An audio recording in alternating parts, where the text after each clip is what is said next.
सुनाओ BSE limited. अब देखिए 4172 का प्राइस हमें देखने को मिला है। कल हमारे सामने प्लस पॉइंट था, एक नेगेटिव पॉइंट था, एंड प्लस पॉइंट में हमारे सामने वन एक्सचेंज वन एक्सपायरी का था, जो कि एडवांटेज है। बीएसई अब एनएसई को हराने वाला है। एनएसई का जो मार्केट शेयर है वो खींचने वाला है बीएसई लिमिटेड, जो कि आपको 30 नवंबर से देखने को मिल सकता है। अब यहां पर आपके सामने जो नेगेटिव पॉइंट था उसको इग्नोर कर दिया है। इवन यहाँ पर जो सिक्योरिटीज कंपनी थी उन्होंने भी यहाँ पर इग्नोर कर दिया। बीएसई तो एक एक्सचेंज कंपनी, इसने भी इग्नोर कर दिया है। तो ऐसे में कल जो अपनी एक राय बन रही थी ना कि अभी हम डिसाइड नहीं कर सकते कि ये क्रैश होने वाला है या नहीं होने वाला है, ओपन होने दीजिए, एंड उसके बाद अगर वो बहुत सपोर्टिंग लेवल अगर तोड़ देता है बीएसई लिमिटेड, तब यहाँ पर नेगेटिव होएगा। एंड यहाँ पर आफ्टर ऑल यहाँ पर वही सारी चीजें होती हुई दिखी जो कि सूझबूझ के काम करने वाला एक समझ सकते। सो बेसिकली मेरा कहना आपके सामने यही था कि 3574 अगर तोड़ता है बीएसई तो यहाँ पर नेगेटिव पॉइंट होगा, अदरवाइज कुछ नहीं होगा। इवन अगर आज के दिन झटका लगता है भी बीएसई लिमिटेड को, तब भी यहाँ पर देखना ये होगा कि 3574 टूट रहा है या नहीं टूट रहा है।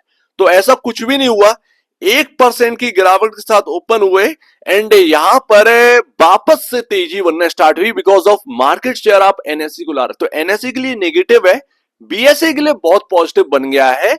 एंड यहां पर अब देखना होगा पार्टिसिपेशन किस तरीके से होने वाला है। अभी जो फोर्थ पॉइंट को लेकर कंसर्निंग बने हुए थे बीएसई के अंदर, वो कंसर्निंग जो है वो डाउन होते हुए दिख रहे हैं, लेकिन पार्टिसिपेशन अभी भी देखना होगा कि कैसे यहां पर जो है ना रहता है। अभी 75 का लॉट साइज होने वाला है, 75 शेयर्स का लॉट साइज होने वाला है। निफ्टी और सेंसेक्स भी यहां पर जो है बढ़ाएगा अपना लॉट साइज। बट यहां पर अगर आप देखोगे तो ये अब नेगेटिव नहीं है, बिकॉज ऑफ मार्केट पहले 75 के लॉट साइज में ही काम करता था। 50 का तो अभी हो गया निफ्टी के अंदर, और बीएसएक्स ने अभी यहां पर स्टार्ट किया है, तो वो अभी अपना लॉट साइज बढ़ाएंगे। किस तरीके से बढ़ाएंगे ये देखने वाली बात होगी। प्राइसिंग क्या होगी ऑप्शंस की ये भी देखने वाली बात होगी। बट यहां पर आपके सामने जो फोर्थ पॉइंट जो कल कंसर्निंग इतना बना हुआ था सेबी के उस नियम के बाद, वो थोड़ा सा मिटता हुआ दिखाई दिया है। इवन एंजल वन की कल हमने जो बात करी थी कि एंजल वन का जो एक लेवल था, आज की डेट में जो लो है, एंड कल का जो लेवल अपना बताया हुआ था, वहीं से आज एंजल वन के अंदर भी तेजी आई है। तो यहां पर कंसर्न खत्म हुआ है मार्केट के अंदर। वॉल्यूम शायद वही रहने वाले जो रहने वाले हैं, बट यहां पर मार्केट शेयर एनएससी का बीएसई के अंदर जाने वाला है, ये बीएसई के लिए पॉजिटिव है। अब ये चीज पता कैसे चलेगी कि एनएससी का जो मार्केट शेयर है बीएसई के पास जाने वाला है? सिंपल सी बात है, वॉल्यूम से यहां पर जो है ना पता चल जाएगा। एंड ये आपको असर देखने को मिलेगा क्योंकि नवंबर 20 से है, तो नवंबर 20 से है आपके सामने, तो यहां पर आपके Q3 में इंपैक्ट पड़ेगा, Q3 में इंपैक्ट पड़ेगा। एंड थोड़ा सा ही उसका पड़ता हुआ दिखाई देगा, ज्यादा नहीं पड़ेगा, लेकिन असली इंपैक्ट आएगा Q4 में। Q4 के जो रिजल्ट आएंगे वो काफी इंपॉर्टेंट होंगे बीएसई लिमिटेड के लिए, देखने के लिए कि कितना यहाँ पर जो कैप्चर किया है एनएससी का आपने मार्केट से, उससे आपको कितना बेनिफिट जा रहा है, एंड यहाँ पर क्या पार्टिसिपेशन कम हो रहा है। पार्टिसिपेशन खैर वो तो हमें अभी पता चल जाएगा 20 नवंबर के बाद, एक्सचेंजेस अपडेट करेंगे कि वॉल्यूम में क्या कमी आई है, क्या यहाँ पर पड़ा है, उसका यहाँ पर इंपैक्ट पड़ेगा बिल्कुल यहाँ पर, लेकिन वो टाइम जो है ना वो काफी दूर है। लेकिन अभी यहाँ पर खुशी की बात यह है कि निफ्टी का यहाँ पर जो है मार्केट शेयर इनके पास जाने वाले, यानी कि बीएसई अब जो है ना वो बिल्कुल जिंदा यहाँ पर हो चुका है। अब आप ये कह सकते हैं, तो क्या ये यहाँ पर मार्केट कैप अब बढ़ता हुआ दिखेगा? पॉसिबल है बढ़ता हुआ दिखे, लेकिन अंधाधुंध अगर मार्केट कैप बढ़ेगा तो वो बेवकूफी हो जाएगी। लेकिन क्या यहाँ से नेगेटिव होना है बीएसई के ऊपर? नहीं होना है, ये चीज ध्यान रखिए। कल यही तो बात अपन कर रहे थे कि अपन अनुमान नहीं लगा सकते हैं, देखना होगा, खुलने दीजिए मार्केट को, खुलने दीजिए, एंड उसके बाद हम जो है समझ सकते हैं।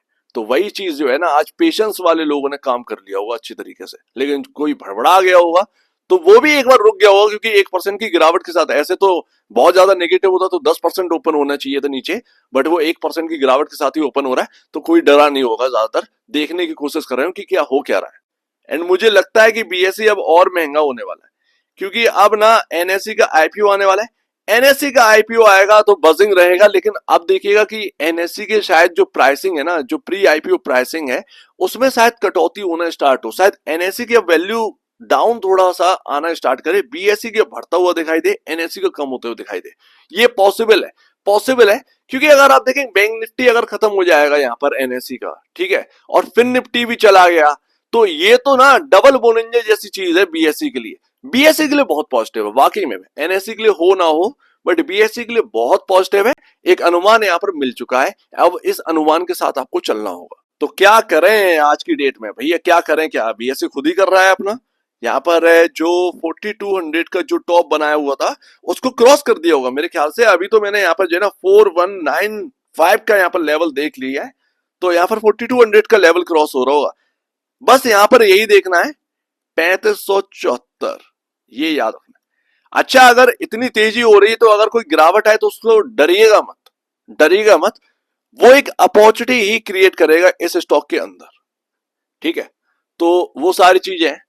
सो उम्मीद है, इस बार डर लग रहा था कि क्या बीएससी में गलत हो गए क्या, लेकिन ऐसा कुछ नहीं हुआ। बीएससी में भी अब सही पड़ गए हैं, यानी कि पुरानी राय जो सही बैठ रही थी, अभी की जो राय है वो भी सही बैठी। उम्मीद है आगे की राय जो है वो सही बैठती हुई नजर आएगी। तो एक बार निवेश से पहले या बेचने से पहले अपने ब्रोकर एडवाइस से जरूर सलाह लीजिएगा, या खुद की स्टडी करिएगा, उससे बेहतर कुछ भी नहीं है। खुद की स्टडी मस्ट है।